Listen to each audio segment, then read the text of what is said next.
makeup just looks crusty, she's going on patchy, and it just never looks as flawless as those girls in the Instagram videos, then this video is for you.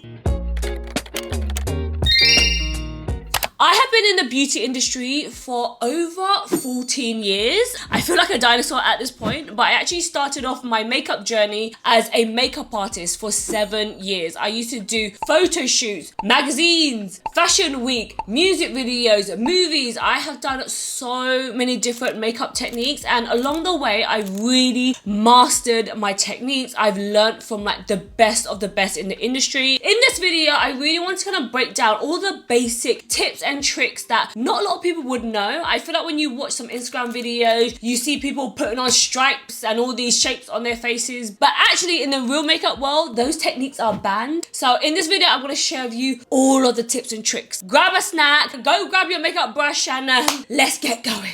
We are starting off with a fresh clean canvas, and the number one thing that I think a lot of people miss, that is like the number one top rule when you get started as a makeup artist, is how important your skin prep is. As someone with oily skin, I like to layer up my hydration. I like to use thin layers of toner, then I use a thin layer of serum, and then a lightweight moisturizer. Rather than putting on like a really thick cream, I feel like when you're able to stack up the moisture, that means that later on your foundation won't get sucked up into the skin because it's so dry and dehydrated, you know, because you have layers and layers of hydration underneath. This is the number 5 toner. It's kind of like a thick kind of gel consistency, so it gives like a really nice glow, and it actually helps with brightening your skin as well if you have any dark spots. I've done a whole video talking about how important your skin prep is, so if you haven't seen that video yet, go check it out. I tell you all of the steps on how to layer up your skincare, especially to go underneath makeup. The moisturizer that I'm using today is also from Numbers In. It's their number 1 moisturizer. This moisturizer is really good because it's really lightweight and it's really good for if you have any redness. I am going to use a primer today. This is the NYX face glue. You will find that a lot of makeup artists actually don't normally use primers, because if you prep your skin well enough, then you probably won't even need a primer.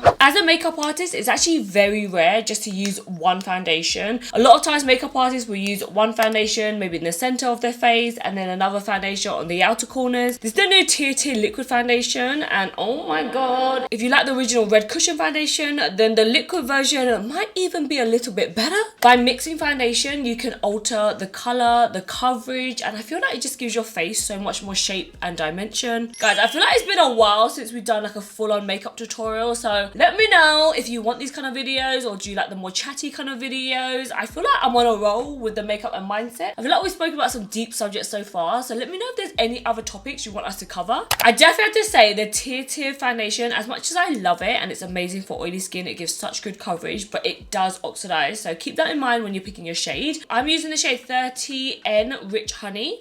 Okay, now when it comes to concealer, okay, it's not like how the Instagram girlies are doing it. Less is more when it comes to concealer. You mainly want to kind of target the center of your face. This is where you want to brighten, and I do like to go like, you know, maybe like 2 shades lighter, nothing too crazy. And then I also like to lift the corners of my eyes. If you have hooded eyes like me, the eyes droop. We got some saggy eyes up in here. Sometimes you're looking very sad, so we can help lift that with a little bit of concealer. This is the NARS Creamy Radiant Concealer. It's like an oldie but a goodie. I also like to add a little bit on my chin, lift the corners of my mouth as well, and then I do like to kind of highlight in the center of my face. Since being an Instagrammer, I have definitely got into really bad habits where you just kind of slather on concealer everywhere because it kind of looks good and aesthetic for the video. But as a makeup artist, you want to avoid heavy layers of foundation or concealer. You don't want your base to look thick. Like, you want it to look as skin-like as possible. And then another tip is to always blend out with a brush. I used to use beauty blenders for everything, but I found that it never kept the coverage. So when you use a brush, you're able to really like blend out the concealer just enough where it still keeps the coverage but doesn't fade it away at the same time. You know, I look back at the time when I was a makeup artist, and it brings me so much joy because it was the first thing that I ever felt that I was really good at. If you don't know much about my makeup artist story, maybe I can do like a full video of how I got into it. But I basically was walking past a MAC store, and you know me, like if you've been following me for a while, I used to wake up at like 5 a.m. every day to beat my face. I was that girl that went to school with like full-on cut creases. And I remember walking past a Blue Water one day at a MAC store, and one of the staff members went up to me and was like, "Oh my god, I love your makeup. Do you want a job here?"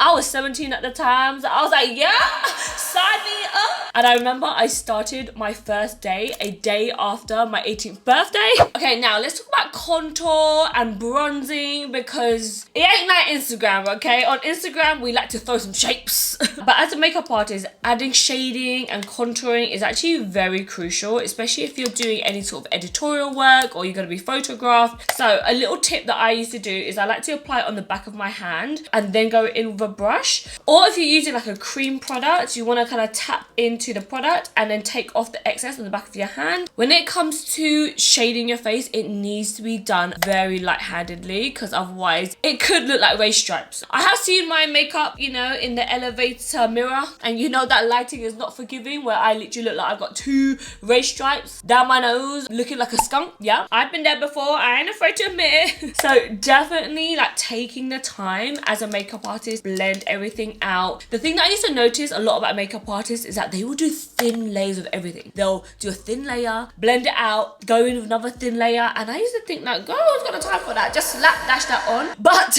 that is when you're lazy, okay? And nothing good ever comes from when you're lazy. If you take the time to, you know, prep the skin, you take the time to blend everything out, it just looks so much better in photos, in real life. I feel like when I watch like normal people do their makeup, it's kind of like quick slap dash. They use like a massive brush and blend their powder bronzer all over. But with a makeup artist, they'll use skinny brushes. Like they'll use the tiny little brush and then they'll blend it out with a big brush, and then they'll kind of go in with another small brush to really place the product exactly where they want it to go. And the one thing I would say is to layer your products with a creamy kind of product underneath and then the powder product on top. I find that when you do it like that, your makeup doesn't look patchy throughout the day. On the days that I am, you know, a bit more lazy and I just kind of slap on my powder blusher, I find that my powder blush fades a lot quicker throughout the day. Whereas now you've got kind of like a light layer of blusher underneath with the cream, and then you powder your skin, then you put your powder product on top, so that as the day kind of goes on and you wear your makeup for like 10-12 hours, the blush is still there by the end of the day because you have all those layers for it to go through. Do you know what I mean? We're back in the tutorial days, okay? It's been a while since I've done all this explaining. Okay, now once all your cream products are kind of blended out, I like to go in with like a big sponge and just blend everything together. Make sure that there's no excess product. Make sure that there's no like lines, any creasing as well. I find that if you powder your skin and you haven't taken off the excess product underneath, that's how cakiness happens, okay? It happens when there's too much product underneath and you're trying to set everything with a thick layer of powder, and then there's just too much product on the skin. So by using like a sponge, using like a damp sponge, and just take off any excess, that is what makes it look a little bit more skin-like. It kind of blends everything together, make sure that there's no streaks. It's actually very satisfying. I feel like I could smack a bitch and knock her out. Now, before you go in and you set that face and you go in to bake with your triangle powder puff, listen up, okay? Powder is where it can all go downhill real quick, especially if you have like mature skin, especially if you've got some creases, okay? Using the wrong powder technique can go to Cakeville real quick, okay? You're gonna be a cake face. Again, thin layers, guys. Thin layers. So you want to go in with a small powder brush. Like, this is what I mean by a small powder brush, okay? Not a big powder brush like this that I know y'all using for your powder and your bronzer. Like a quarter of the size. And you want to use a brush like this because you want to be able to target certain areas, and you want to be able to push the powder into the skin. Now, my favorite powder, if you're wondering, is always the Easy Bake powder from Huda Beauty. Now, I have yet to find a better powder. I feel like this powder is really nice and fine, but it also makes your skin look really smooth. Who doesn't want smooth skin, okay? Just saying. So I always like to powder underneath my eyes first. This is the area that you definitely do not want any shine. Like, I know some people like that kind of like luminous glow, but this area right here around the cheek, the top lip, you never want a shiny top lip. I also like to powder a little bit on my chin and then just in the center of my forehead. Now, if you have dry skin or mature skin, you can probably just get away with just powdering just this kind of like T-zone area is what it's called. But if you've been following me for a while, I am an oil slick. By the end of the day, you can literally fry an egg on my face. Like, it's so shiny by the end of the day. So for me, powder really is my best friend. I do have to be careful though, because I am a full coverage kind of girl. So when I am lazy and I cannot be bothered to do this step, I go in with my powder puff and I load it up and I apply it straight onto my wet foundation skin. You guys ever heard of cement? Yeah, that's how it ends up looking on my face. So going in with a thin brush like this, setting all over first so that the skin is like roughly a little bit dry. Then you can go in with your powder puff. I actually learnt this tip from Painted by Spencer, and he basically loads up his powder puff like this. But can you see that if you went straight in with the powder puff, it's hella patchy on the puff? That means it's gonna go patchy on your face. So he basically uses the palm of his hand, he flicks off any excess powder, then he goes in and he does like this pressing kind of motion. And when you press in the powder, it basically kind of like fills in if you have like large pores, if you have any crevices underneath the eyes, if you use this kind of like rolling kind of motion like this, it just kind of like fills in any crevices. Now once my skin is set, I'm gonna go in with my powder blusher, powder bronzer, finish up all of your powder products. Basically, do everything that you did with the cream version. This type of tutorial are for the days that if you have like, you know, you're going on a date tonight, it might be your wedding day, you need to look good for your photo. This is where you take extreme measures. This ain't gonna be no 5-minute makeup, okay? I'm warning you. It's gonna be like, no, you got some time. You're putting Twee in the background, okay? You're doing your makeup with her. You're listening to some chit-chatty videos. You got some, you know, jams going on in the background. Use this time to really learn how to do your makeup because, girl, it's gonna save you so much money. You're gonna know how to do your makeup exactly for your face to make it last longer. It's gonna look better in photos. You're gonna get the man of your dreams. Okay, now when it comes to your eyes, I feel like I can do like a whole separate video about like eyebrows, eye makeup, because like we could be here for a whole nother hour, okay? But I want to show you a very simple way to do eyeliner. If you get your eyeliner down, it will take your makeup from like a 6 to like a 10, you know? But if you do your eyeliner wonky, girl, you could be looking cross-eyed, okay? You could not be looking cute. It will make you look like you got a lazy eye, a droopy eye, a missing eye. What? So what I recommend everyone to do is to grab an eyeshadow palette with a dark brown eyeshadow. I would say dark brown eyeshadow is always gonna be a lot more flattering than black eyeliner. You can make so much more mistakes with black than you can with brown. It just looks a little bit more natural, a little bit more subtle. And then you wanna go in with like a flat kind of brush like this, or maybe like an angled brush would also work really well. You can use like an actual eyeliner brush, like a little thin one, but I find that if you have shaky hands, if you got arthritis, then it might not be the best brush to use. A brush like this is gonna be a lot smaller, it's gonna be a lot more forgiving. So I'm gonna grab this kind of like dark brown kind of shade right here. You wanna grab like a dark brown that almost kind of looks black, and then make sure to always tap off the excess. And what you wanna do is grab your mirror, and instead of looking straight upwards, you're gonna bring the mirror down so that you're looking at your chin, you know? Looking at the double chin staring at you in the face. Your pinky finger is like the crook. The crook. Your pinky finger is gonna be like the way that you balance everything. As a makeup artist, you are trained to kind of use like a powder puff and use this to kind of rest on your face so that you don't interfere with the makeup, you don't touch the makeup. Sometimes when you touch your hand, you might have something on your hand and it smears all over your makeup. Like, we've all been there before. You can use the tip of using a powder puff to kind of lean your hand, and then using your mirror and pointing it downwards, you're gonna tap along your lash line. You basically want to tap and then slowly kind of bring it in, and you want to get this as close as you can to the lash line. Doing this trick instantly gonna make your lash line look so much thicker, so much fuller, like you've been using lash serum for about 2 years, you know. It's gonna make everything just have a lot more depth, and you don't even have to worry about doing a wing at this point. I think as long as you kind of get this eyeliner eyeliner bit down, it really does like frame your eye. It makes your eyes look rounder. It can make it look more cat eye. You can really define the shape of your eye with this trick. Depending on the look you want to go for, you can make this a bit thicker as well on the outer corners. So when you make it a bit thicker, you just kind of tap on top of the line that you already made, and then you kind of like go slowly back into the lash line. And you can just do something so simple like that, and then as soon as you add a little bit of mascara, maybe put on like a little half lash, it's just gonna like lift the corners of your eyes. If you want your eyes to look more round, then I would bring the eyeliner all the way in. If you want your eyes to look more cat-like, then I would just do like a corner little liner like this. Maybe you can do like a little excess wing. So you basically just kind of like pull the brush inwards like that.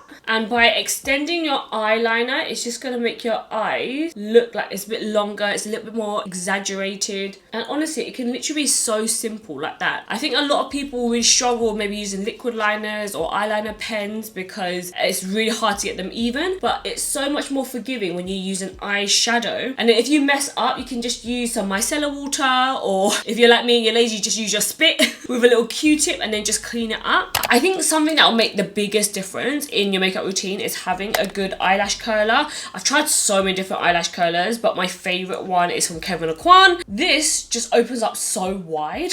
Like a lot of other eyelash curlers, they kind of only open up to here, but this opens up like double the amount, so that you're able to really get every single eyelash and really get right to the root. And learning how to curl your eyelashes the right way makes such a big difference. I see some people just literally do like on the tips of their eyelashes. I'm like, no girl, no, that is not how you curl your lashes, okay? You need to get right from the inner first hair all the way to the end hair. Every lash counts, okay? Especially if you have about 2 eyelashes like me. So I literally go in right to it, push up, and then I kind of curl. Almost until I can kind of see the white bit of my eye. That's when you know you got a good grip. And then before I let go, I kind of let go a little bit towards the end of the lash, and then kind of curl it there, just so that the lash kind of curls more like this rather than like an L shape, you know? You don't want it to be like, you want it to be like, oh, so curly, you know? And honestly, this trick makes such a big difference, especially if you're a girl that doesn't really wear like false lashes. I am that girl that wears false lashes every day. Yep, that is me. But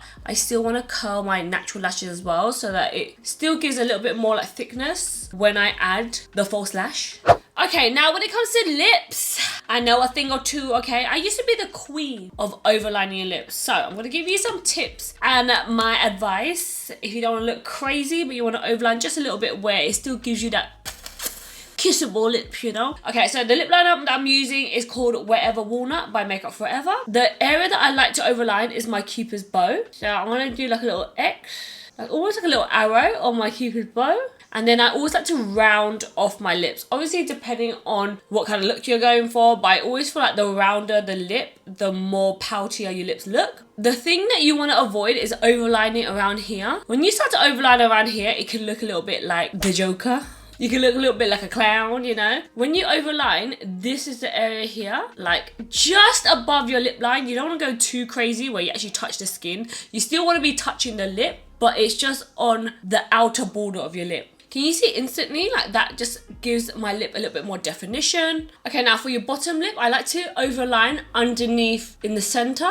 This is the bit that you can go a little bit crazy in because it's kind of like no one's gonna really see that bit. So I'm drawing quite a bit lower than my actual bottom lip. The only thing is you have to be careful though, because if you're eating pizza or if you're like opening your mouth, you're talking low, sometimes it can leave an imprint on your chin. So keep an eye on your phone, okay? Make sure you wipe down that chin just in case there's transfer. Once this bit is kind of overlined, then you sort of connect the corners. I feel like you only need to overline the center of your lip, and that's what makes your lips look really nice and pouty. And then I also like to slightly bring in the lip liner as well, just so that it's not a harsh line. Now on the days that I really want to go in and overline my lips, I like to go in with a cool tone lip liner. This is called Endless Cacao. This is like a cool tone lip liner that almost looks like a shadow. I'm just gonna line the corners of my mouth. I feel like as soon as you add a little bit of shading, it just gives your lips a little bit more dimension. I kind of only do this on the outer corners. If you use a dark lip liner all over, sometimes I feel like it can look very harsh.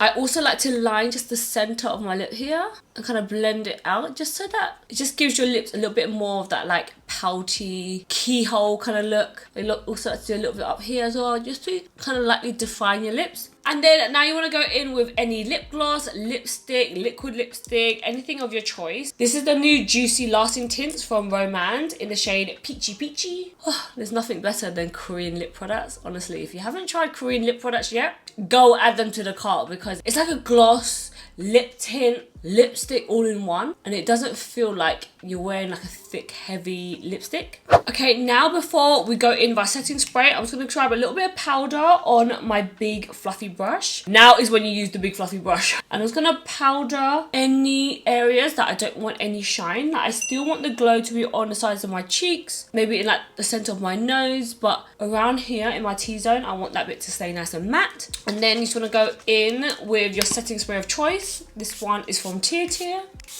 The mist is so fine. Okay, here is the final look. Honestly, if you follow these tips, it will not lead you astray, okay? I feel like these are like the core basics that I really learned as my 7 years as a makeup artist. Every time I just take a little bit of time to do these extra steps, my makeup always turns out so beautifully. It lasts so much longer because I really put in the time and effort to blend everything out. If you want to see more makeup videos like this, I've done a full face using NYX Cosmetics, so you can get a banging makeup base using affordable products. What more could you want, girl? While you're at it, hit the subscribe button, girl. It'll help your sister out because she's trying to get to that 500k mark. Plus, girl, it's $3.99, okay? You're not even spending a penny, so help your sister out, okay? Let me know if there's any other videos you guys want to see, and I love you guys so much. I'll see you guys in next week's video. Bye! Okay, I'm gonna film the intro at the end once I have all my makeup. Remember to remember. With my... fuck's sake, I'm so tired.